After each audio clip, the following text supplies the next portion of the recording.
Kemudian orang yang bertakwa itu adalah orang-orang yang paling termulia, orang yang terhormat, orang paling tertinggi derajatnya di sisi Allah Subhanahu wa taala.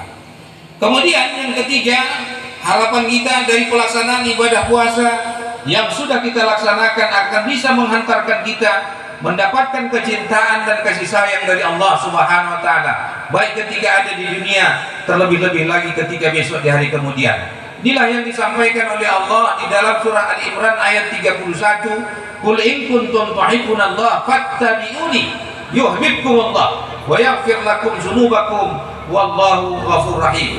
Katakanlah, jika kamu ingin disayang, dicintai oleh Allah, maka dalam hal ini kepada kita keseluruhan, apabila dipertanyakan kepada kita diri kita masing-masing, maukah Anda dicintai dan disayang oleh Allah? Maka jawaban kita masing-masing, hadirin sedang salat Id rahimakumullah, tentu barangkali jawaban kita serentak mau. Kenapa? Karena sesungguhnya manakala kita dicintai dan disayang oleh Allah, baik ketika di dunia, terlebih-lebih lagi ketika besok di hari kemudian, banyak keistimewaan, banyak kemuliaan yang dianugerahkan, yang diberikan oleh Allah Subhanahu wa taala kepada kita. Yang pertama, keistimewaan manakala kita mendapatkan kecintaan dan kasih sayang Allah di dunia, maka sesungguhnya ketika kita dihadapkan dengan kesukaran, masalah, problem, ujian dan cobaan, maka Allah akan memberikan jalan keluar. Maka Allah tidak menginginkan kepada kita ketika menjalani hidup dan kehidupan di atas dunia ini kita banyak masalah dan kesukaran. Maka karena Dia cinta dan sayang kepada kita, ketika kita dihadapkan dengan yang sedemikian, maka Allah akan berikan jalan keluar kepada kita. Kemudian yang kedua, manakala kita dicintai dan disayang oleh Allah, maka Allah akan sampaikan segala hajat, niat dan cita-cita kita. Inilah barangkali yang kita harapkan ketika menjalani hidup dan kehidupan di atas dunia. Apa maksud kita, apa niat kita, apa cita-cita kita akan disampaikan oleh Allah Subhanahu wa taala. Ini kenapa? Karena Allah sayang dan cinta kepada kita.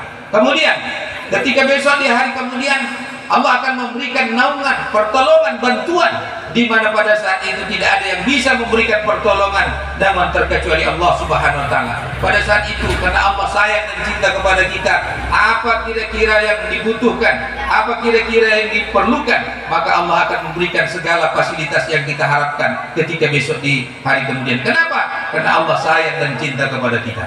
Inilah yang disampaikan oleh Allah. Makanya Allah sampaikan kepada kita, kalau kamu ingin dicintai dan disayang oleh Allah, maka jawaban Allah sedikit saja, fattabi'uni.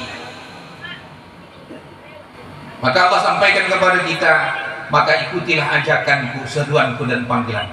Oleh karenanya, melalui pelaksanaan ibadah puasa adalah merupakan salah satu sarana untuk melaksanakan panggilan ajakan Allah yang sudah kita laksanakan. Ya ayyuhalladzina amanu kutiba alaikumusiyam kama kutiba alal ladzina min qablikum la'allakum tattaqun. Mudah-mudahan dengan demikian kita berharap dari ibadah puasa yang sudah kita laksanakan akan kiranya bisa menghantarkan kita untuk dicintai dan disayang oleh Allah, baik ketika di dunia, terlebih-lebih lagi ketika besok di hari kemudian. Allahu Akbar, Allahu Akbar, Allahu Akbar, walillahil hamd. Hadirin sedang salat Id rahimakumullah. Pada hari ini 1 Syawal 1443 Hijriah, seluruh umat Islam di seluruh dunia merayakan Aidil Fitri dengan mengumandangkan takbir, tahmid dan tahlil. Kadang-kadang suara takbir, tahmid, tahlil yang kita memandangkan atau yang kita dengar dapat mengingatkan ingatan kita kembali kepada orang-orang yang kita cintai yang telah mendahului kita. Terlebih-lebih lagi kepada orang tua, ayah dan ibu. Betapa perhatiannya mereka kepada kita. Terlebih-lebih lagi saat jelang hari raya Idul Fitri. Seluruh kebutuhan kita ia cukupi, ia lengkapi, walaupun pada dasarnya dia tidak mampu untuk mencukupi segala kebutuhan keperluan kita di hari Idul Fitri. Akan tetapi karena kecintaannya kepada kita, karena sayangnya dia kepada kita, akhirnya dia upayakan, dia ikhtiarkan bagaimana caranya supaya anak-anaknya bisa bergembira di Idul Fitri. hari ini mereka dikembalikan ke tempat asalnya, di mana pada saat Ramadan mereka dibebaskan oleh Allah, barokah kemuliaan daripada Ramadan. Untuk itu marilah kita sejenak meluangkan waktu berdoa, bermohon kepada Allah Subhanahu wa taala. Kiranya kepada orang tua kita, ayah kita, ibu kita, manakala mereka sebelum ini mendapat siksaan dan azab dari Allah Subhanahu wa taala, di hari yang istimewa ini, di hari yang mulia ini kita bermunajat kepada Allah Subhanahu wa taala. Kiranya orang tua kita yang mendapat azab dan siksa oleh Allah Subhanahu wa taala, ya Allah ya Rabb, kalau seandainya orang tua kami, ayah kami Engkau siksa, hari ini aku bermohon kepada Engkau ya Allah, maka lepaskanlah siksanya, berikanlah kepada dia ya Allah kelapangan kubur, sehingga mendapatkan kesenangan di hari yang mulia ini.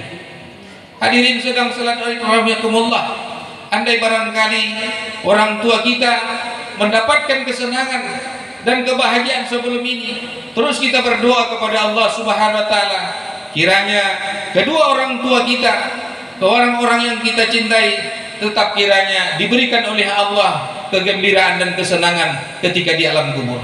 Allahu Akbar, Allahu Akbar, Allahu Akbar, walillahil ham. Hadirin sedang salat Aid rahimakumullah. Kemudian untuk kesempurnaan ibadah puasa yang kita lakukan, maka Allah Subhanahu wa taala mewajibkan kita untuk mengeluarkan zakat fitrah. Di samping itu, zakat fitrah yang kita keluarkan berfungsi untuk diterimanya ibadah puasa kita. Saumu syahri Ramadan mu'allakun bainas samai wal ardh wa la yarfu illa bi zakatil fitrah. Puasa seseorang tidak akan diterima oleh Allah, tergantung antara langit dan bumi apabila belum dikeluarkan zakat fitrahnya. Hadirin sedang salat Aid rahimakumullah, sesuai dengan kebesaran hari raya Idul Fitri, maka Allah menghalalkan kita untuk makan dan minum pada hari ini. Artinya wujud dari selesainya kita puasa, maka kita teruskan dengan bersilaturahmi, saling berkunjung kepada orang tua, keluarga, jiran tetangga, sahabat, guru, saling salam-salaman, maaf-memaafkan antara satu dengan yang lain. Bila seorang ayah, ibu terlanjur memberikan sumpah pada anaknya karena barangkali sakit hati, cabutlah sumpah itu. Begitu juga dengan yang lain, dengan prinsip maafkanlah orang tersebut, karena sesungguhnya manakala kita bisa memberikan ruang maaf kepada saudara-saudara kita yang bersalah, maka Allah akan memberikan rahmat dan surga kepada kita. Salasun man kunna fihi hasaballahu hisaban yasira wa adkhulullahu aljannah birahmatihi. Qala man hunna ya Rasulullah.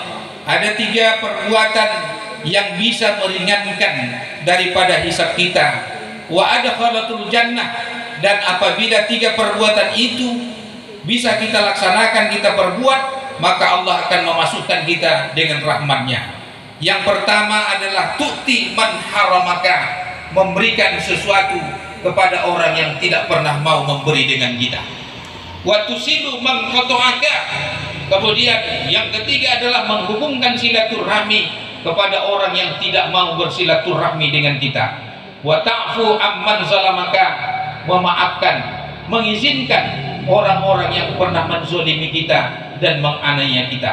Fa idza fa'alta zalika tadkhulul jannah, maka kata Nabi kita Muhammad sallallahu alaihi wasallam, apabila hal itu dapat kamu perbuat, maka Allah akan memasukkan kamu ke dalam surga. Akhirnya hadirin sedang salat Aid rahimakumullah, mari kita rayakan Idul Fitri dengan bangga dan bergembira, dengan menghilangkan sifat-sifat majmumah dan kita ganti dengan sifat-sifat mahmudah. Mudah-mudahan di hari yang mulia ini, di hari yang bergembira ini, kita semua kembali kepada fitrahnya. Barakallahu li wa lakum fil Qur'anil azim wa nafa'ani wa iyyakum bima fihi minal ayati wa dzikril hakim. wa taqabbal minna minkum tilawatahu innahu huwal ghafurur rahim.